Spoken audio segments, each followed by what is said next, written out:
Welcome, Anima-saurus world, to this latest episode of Interviewasaurus. I'm very lucky to have with me today, I have Roland and Oliver from, how do I pronounce it, Confaya Media? Confaya. Confaya. Well, thank you guys so much for joining me here. I'm actually really looking forward to it because you were really lucky to kind of look at a production series which has really only just been released here, but it's been in the works for ages, which is Mining Boom. But let's not get into that yet. Can you guys give my audience a quick background of like who you are and where Confaya Media come from? Sure. First of all, we're really happy to be here. Thank you for having us. So, who we are at the moment, this is how we describe ourselves on our website. We're making high-end animation for fiction, documentary, and advertising productions. So basically, we're a production team, production firm, and as of now, we are mostly aimed at animation, as Roland said, character-based and kind of a storytelling. And as he mentioned, we come from a background of live animation, but that always live action. But that started back when we were just playing around with the first camera we got as children, 15 or 14 years old. We started filming everything, and it just sort of became a thing. Our passion for American cinema has molded our style, I think. Mm-hmm. Just give everyone a bit of an idea of where you're based as well, because that's kind of it's different from my audience. Yeah, so we're based in Arad, Romania, a town on the border with Hungary. What's the animation industry like around that side of the world? Yeah, we were discussing that beforehand. I don't really know if there's a actual industry to speak of. Like, there's a movie industry that's quite booming because the prices are very cheap, and like Wesley Snipes, Steven Seagal, Nicolas Cage come to film like DVD movies that you find in your supermarket bargain bin. It's a very low production cost. There's a lot of extras to be found here who are just finishing acting school or just coming off the other productions and sticking around. And I think it's profitable for a lot of bigger Hollywood-like productions to come and utilize our landscape, I think, for one. I mean, we actually had a childhood neighbor who played the leading role in Anaconda 4. If you by any chance you've seen it. And it doesn't even get killed. That's a bonus. Not getting killed is always a good sign in a movie. While there's a booming movie industry, there's not really an animation industry per se, although there are a lot of talented creators and independent productions. Like on YouTube, there are several animated comedy series and also several short films come out and tour the festivals, but it's really underground. Like, you have to really know the people. I have several Facebook friends in the industry, and that's the only way. Like, I see it when they share it. I don't really see it advertised anywhere. There are a lot of independent creators, and they use social media to show off their stuff, but there's no one production company like it were to like Romanian Disney. So does that mean, like you're talking about, since there's a lot of smaller individuals, do you guys collaborate a lot? Not really that much, since our client work takes up most of our time. And we generally work on Upwork. That's where we met Pete, the creator of Mining Boom. And we work with clients all over the world. So that's your base business model. That was where you guys started your business model from, was just getting work off of Upwork. Yeah, exactly. At the beginning, it was really difficult. Didn't make very much, but we slowly built up our portfolio, and we kind of developed this because it's really an extra skill set to know how to sell yourself and get the work you want to do. And initially, we didn't even have a clear idea of how we are going to base our production. So we took any job. I remember one of the first jobs we took was, I think, $25 for a logo. Something like that. A hawk logo. And I want to mention this, that we do not have any formal training for cinematography or live action productions, nor for animation. We learned just, by doing, going along with what people needed. And again, with this $25 logo with the eagle we did, that was, I think, my first project in Photoshop. I mean, the client wasn't really happy. The classic feedback, why don't you make it more professional, make it look more professional? We didn't even know how to talk to our clients, but, along the way, we developed our skill set in all aspects of production. Like when you say we learned how to talk to our clients, because a lot of the people we work with, they're not artists or don't really have any affinity, and so they find it really difficult to communicate what exactly they need and what they don't like or what they want changed on something. So we kind of developed this sixth sense of asking questions, always giving them several options to choose from, and with time we really integrated this into our workflow. We learned how to read between the lines, basically. Cool. Well, how long have you guys been going, working now? Because like you said, that sort of pipeline takes a long time to craft your skills. So how long have you been crafting like that sort of work now as a company? As a company, I think it's... This is our fifth year as a company. Fifth year as a company, but as I said earlier, we've been passionate about film production and media production in general since we were children. I mean, 15 years. 15 years old. And we're in our 30s now. Yeah.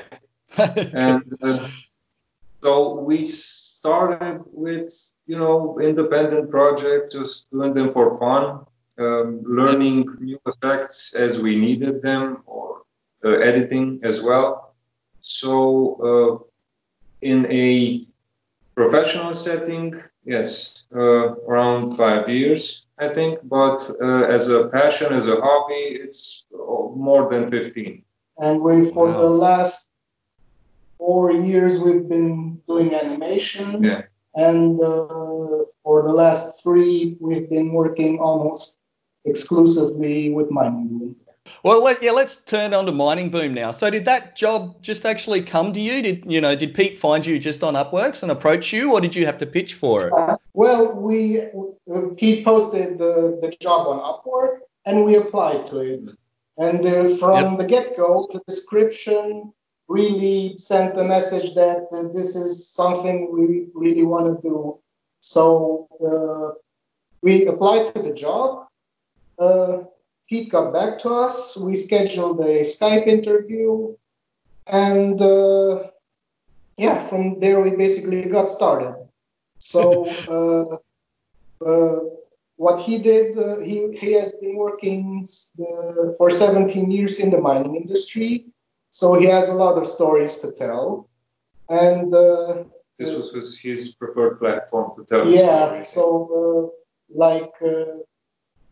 he wanted to make live action movies, but it's really difficult because first of all the cost, and the mining sites aren't really that eager to let people with cameras onto their sites for obvious reasons. It's a pretty dangerous profession as well, and probably the insurance wouldn't cover any of the production costs. accidents that might have happened. But Yep. it was a really straightforward job. We just applied, and we never thought that it was going to snowball into something that it is now. On his own, he made a 1-minute teaser. Yeah. A proof of concept. It's a bit rough around the edges, but it got like 15,000 views on Facebook and mostly positive comments, which confirmed to him that there indeed was an audience. So the first part of this project was to make several short teaser videos introducing the characters and the humor and the world they live in, to build an audience, because in the end he wanted to make a TV pilot and to get funding for that. And that's where we came in initially, because he needed a team that was kind of proficient in animating, and we needed to create a timeline and all that. But I mean, I don't want to say we lied or cheated on our proposal, but we certainly thought we did at the time. But we weren't very proficient at that point. We were actually just learning animation at that point. So we were very lucky that he was so understanding and had the patience with us. Yeah. So the first thing was that you were actually just doing a polished pilot, or was it like the first episode of something that you were working on? It was like 5 or 6 short teasers, or sneak peeks they're called. For Facebook. Yeah. Yep. And those were done in the original style that he created the proof of concept. Like before, their heads and their body were like one solid block. If you've seen the early episodes. Yeah, that could be considered the golden age mark of mining books. These, and they on average got like 300 or 400,000 views, and one of them on the first upload it passed 1 million, and then he had to take it down because it had some logo at the beginning which was not okay, and then on the second upload it didn't get as much, but between the two of them it was like 1.5 million or something views. That's something that we worked on. That was something we never hit those numbers on anything on social media that we worked on till that point. Oh, nice. Yeah, I mean, that's kind of, those numbers are pretty impressive for anyone to go, 1 million views for something. So from those ones then, I guess you got feedback, and was it then just a straight roll onto the series, or was it then you were part of development to get into the series where you made things look a bit better and changed your style a bit, or learnt more to make them look better? So after the initial sneak peeks, we got several commissions from mining sites to do custom videos. So that aspect took off pretty early in the development. We fired all our other clients and started working exclusively on Mining Boom. Yeah. And we also contracted some freelance animators to help us, because the turnaround on these was pretty tight. At that point. So initially, yes, we worked on the 4 or 5. I don't really remember how many Facebook videos. Then these contract videos came in, and when Pete, because he is the driving force behind, he is the creative behind. So we're basically just the production team. And he thought that we could maybe make some real money off of this, maybe with sponsors and everything. And he would have liked that. He wanted to step up the production game. And that's the point when we needed to hire additional members to the team. And I would just like to mention that we have another team member who is the graphic design artist for most of Mining Boom's image. She does all of the backgrounds, and she also did the initial characters. By the way, we animate in After Effects, which is not really standard for character animation of any kind.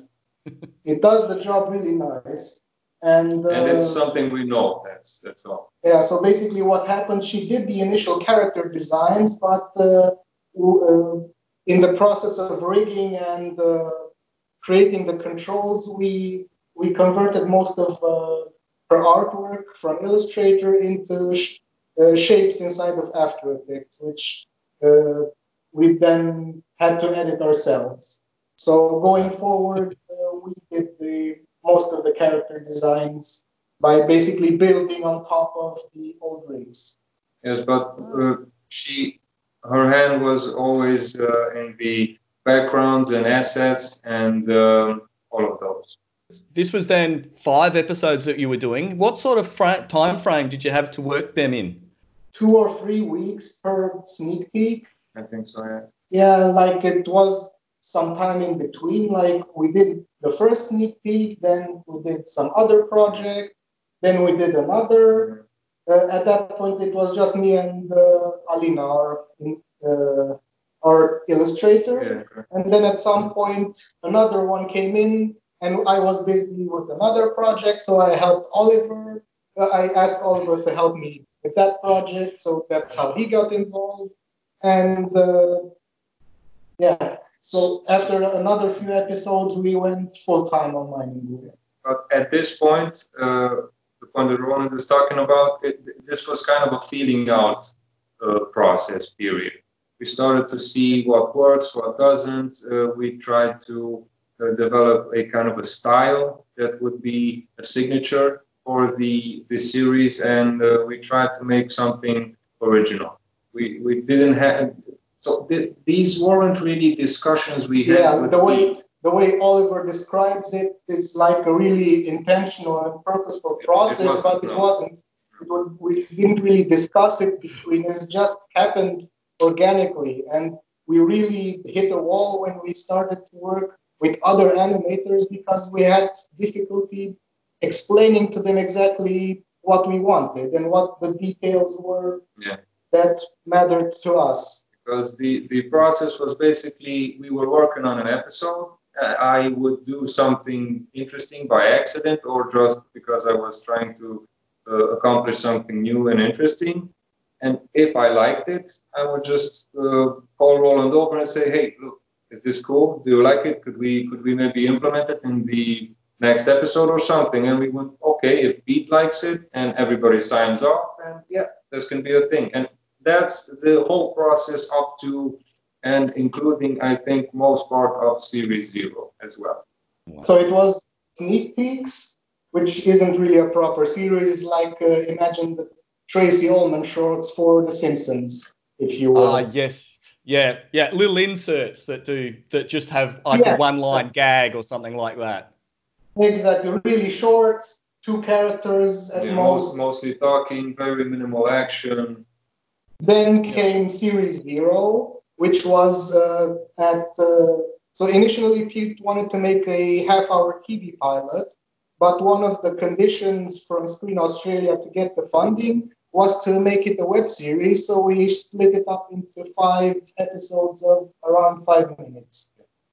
In the end, he put them all together, so when you saw season 1, you saw the 40 minutes. All in one, back to back. Yeah, we released the individual episodes, and then after they were all uploaded at the end of the season, he puts them all together into one single video. Because it's based on how the algorithm works, and he found that people respond better when he does it this way. And to elaborate on this, Series 0 actually was the turning point for us when we needed to up the standard of production. So basically, Pete came to us and said that being that this was made for TV, especially, and specifically for Australia, he would have liked a higher quality production. Let me just interrupt. Okay.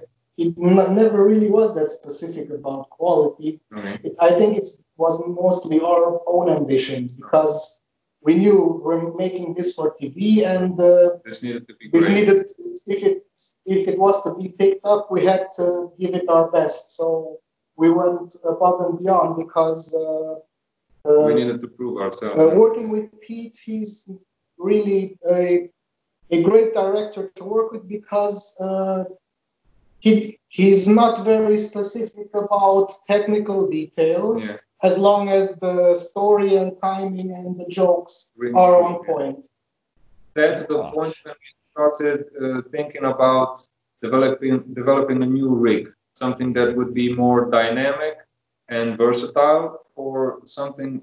We knew that there were more action heavy and dynamic scenes coming up in the Series Zero.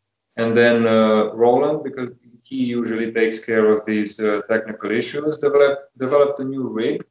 And we went along, and again, we didn't even ask Peter. We just thought, hey, it would look a lot better if they were a little bit more lengthy, and we changed up the art style without telling Pete anything. So basically, when he got a sneak peek at what we were doing, it was a surprise for me. Yeah, so basically, we took this decision because the way the characters were initially, like the head and body, one solid block, we started to run into all sorts of problems with every episode. So taking this into consideration, that was the driving force behind our decision, because we wanted to make the rig suit those particular problems.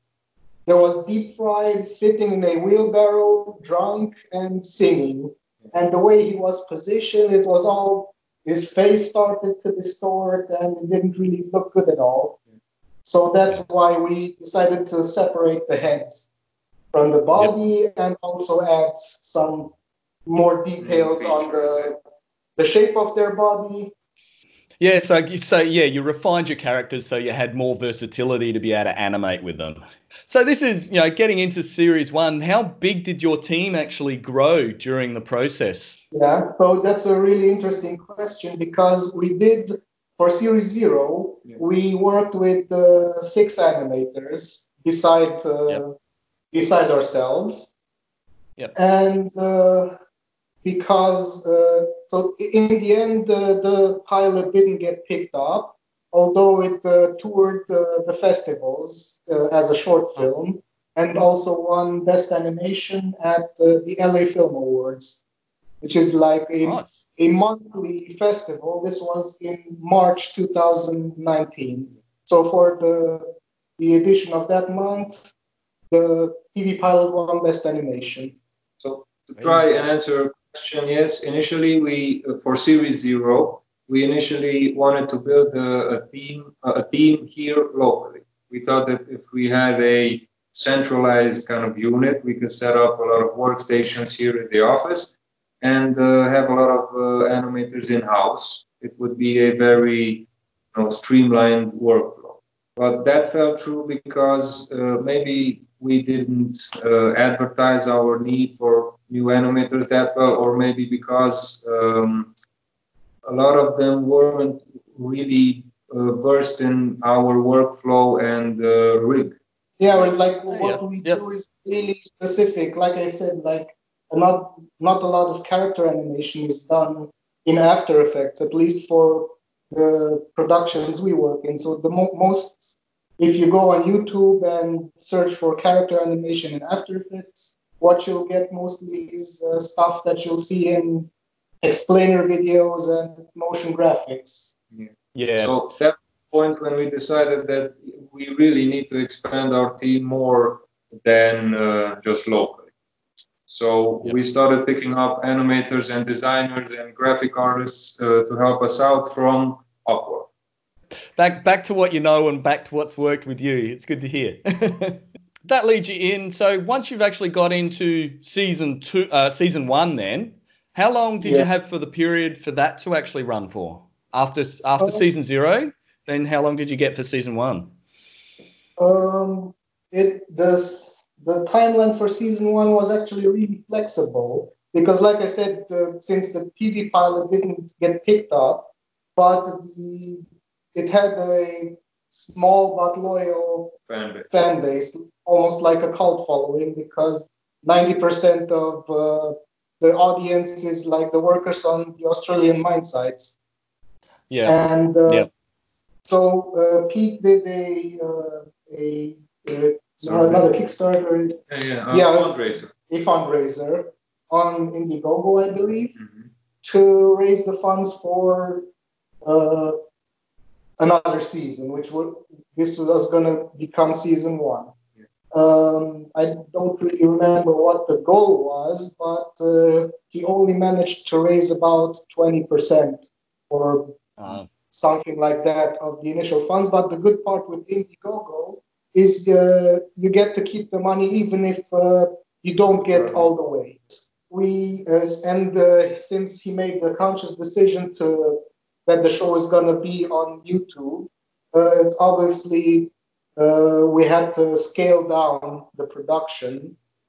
We lost most of the team because of that. We didn't really lose it. I mean, we had to abandon. What happened was, so we decided to really break down our style, because up until that point, we didn't really have the time. Like, we built on top of the rigs from one episode to the other, and by the time we were finished with series 0, what was like this Frankenstein monster type of thing.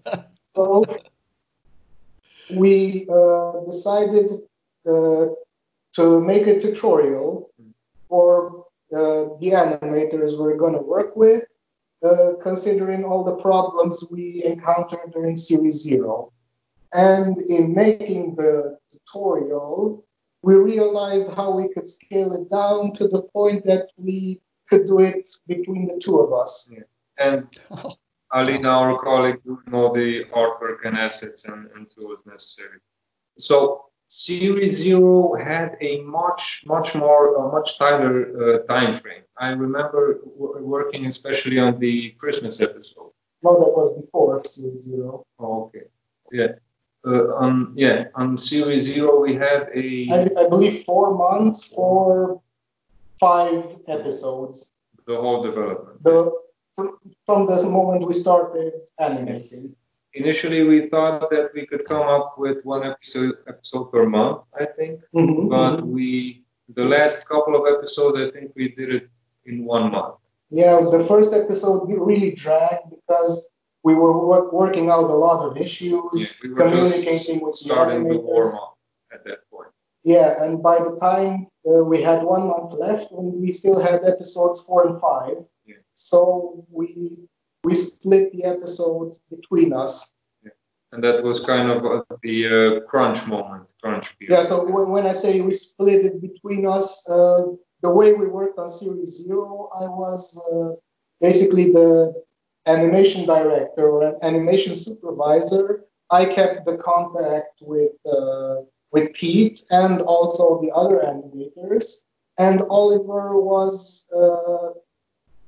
let's call it the lead animator. So his task was to make sure all the animations are consistent in style and such. So basically what we did was take portions, maybe a scene or from each episode, and divided it up between all of the animators, and after they were done with the animation, they would send the project file back to us, and then we also did a lot of cleanup. I would do a quality control sweep.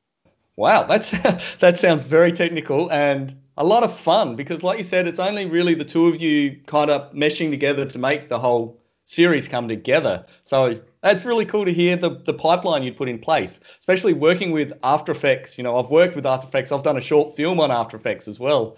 I love it. I think it's actually really cool to work with. So I really find the expression system is really developed. Yeah. And like I was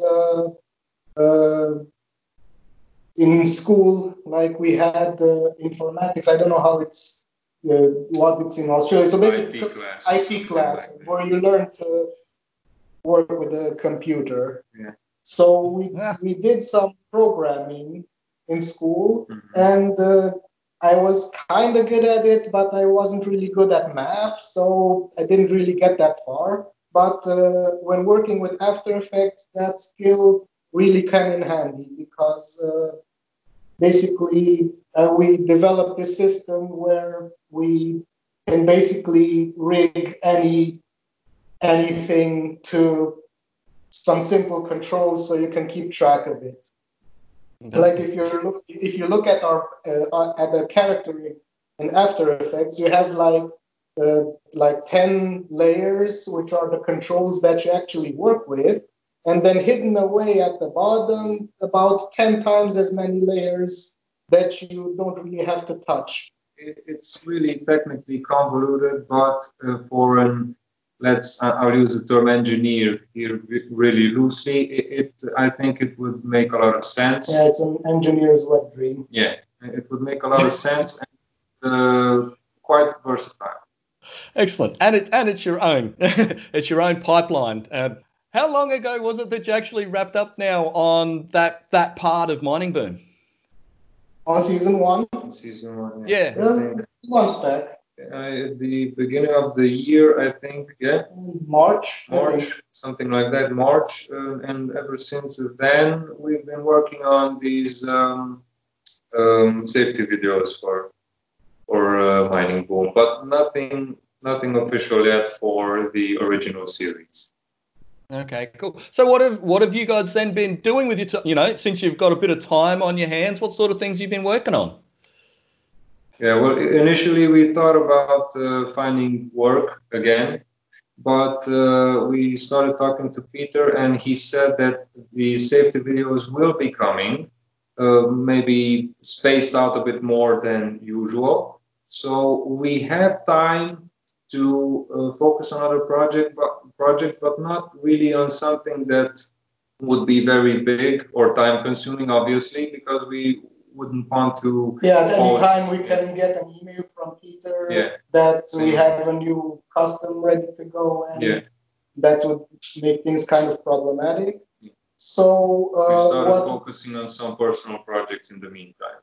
Yeah, we're writing at the moment a sci-fi comic anthology series, which is basically it's called The Republic of Soul, and it's set like 300 years in the future, and about 100 years after a cataclysmic event that deleted all digital data, if that makes sense.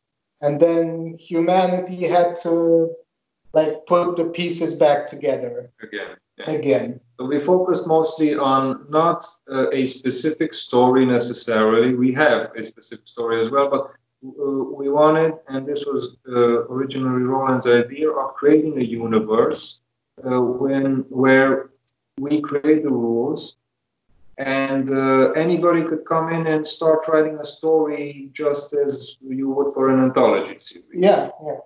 So basically, our first story idea was called Space Truckers, because I actually worked as a trucker before we founded our company. And I wanted to work out that experience so I could share it with other people. And there were a lot of ideas floating around in my head, and couldn't really put them all in one story. So at some point we decided we can make this universe where all these different stories happen. And for starters, so the Republic of Soul is basically Earth and the solar system, and it's like this repressive fascist government with secret police and listening in on your conversations. It's obviously inspired from real historical events, but we try to give it a kind of a unique twist and imagine what would happen if this would really take place in the future, and these people would be inspired by past events. Yeah, because most of the movies, humanity is the good guys. Yeah. And there really aren't that stories where it's the other way around. Like, for example, in Starship Troopers. Yeah, Starship Troopers is a really good example. So, Yeah. Ah, And on that note, we like to satire a lot of stuff, and the inspiration for this universe is basically a hodgepodge of our preferences in what sci-fi media was back in the late 80s and early 90s when we grew up with these films and media. So we like to take a kind of a tongue-in-cheek approach to everything, and that I think helps to sell, especially in sci-fi. Because if you're trying to take yourself very seriously and put a lot of emphasis on realism, like the Okay, it doesn't matter. we didn't that one. be and not specific with years actually, so we could get away with a lot of sci-fi fantasy stuff. Yeah, because Awesome. in this universe where all the information was lost, basically everyone tells the stories the way they put the pieces together, Yeah. and this isn't really consistent across different stories. So this really allows us to be really loose with the canon. Yeah. Basically, we just make stuff up as we go along, and that's the easiest part. And call it art. Yeah.